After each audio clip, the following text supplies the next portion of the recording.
Baik, yang pertama yaitu terkait pengkategorian port performance.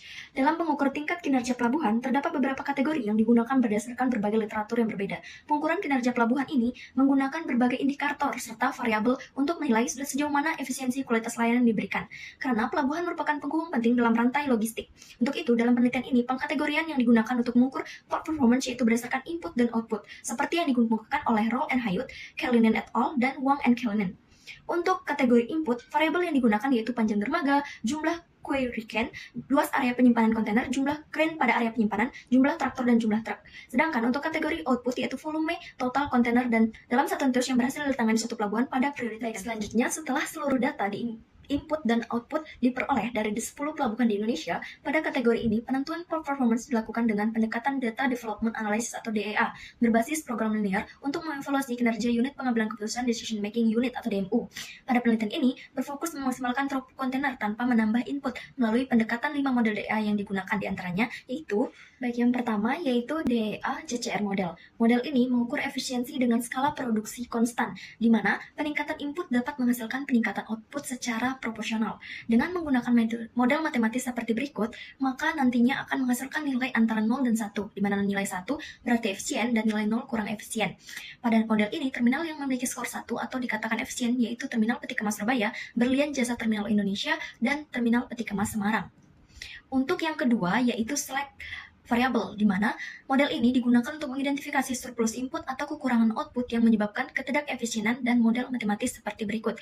Diperoleh hasil bahwa surplus yard area dan query lag adalah penyebab utama ketidakefisienan. Yang ketiga yaitu analisis sensitivity of efficiency, di mana digunakan untuk menilai dampak penghapusan atau penambahan variabel input atau output pada efisiensi.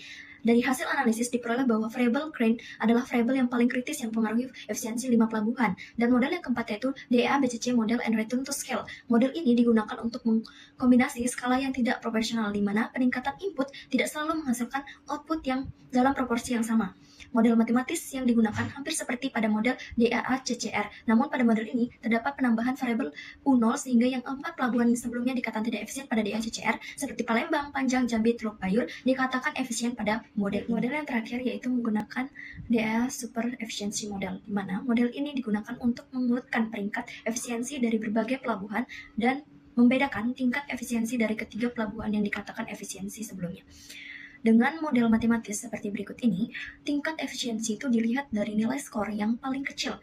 Nah, pada tabel tersebut diketahui bahwa Terminal Peti Kemas Surabaya yang memiliki nilai terkecil dan dikatakan tingkat performance pelabuhan tersebut paling efisien di antara pelabuhan yang lain.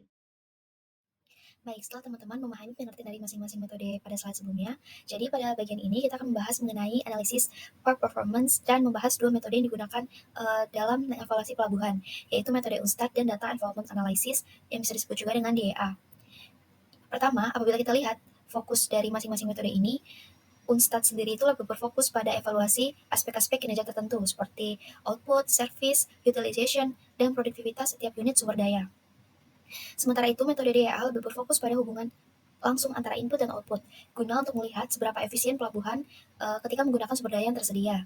Kedua, kalau kita lihat dari segi indikator dan indikator yang digunakan, Unstad itu menggunakan dasar-dasar seperti jumlah kargo yang ditangani dan lain sebagainya. Nah, indikator ini dapat dihitung secara mandiri atau manual, jadi cocok untuk pemantauan kinerja secara rutin. Sedangkan DEA menggunakan data input seperti panjang dermaga, jumlah crane, yard area, dan lain sebagainya, serta output seperti throughput container. Yang ketiga, apabila kita lihat dari tujuan analisis sendiri, Unstad bertujuan untuk mengevaluasi apakah pelabuhan sudah memiliki target operasional tertentu apa belum.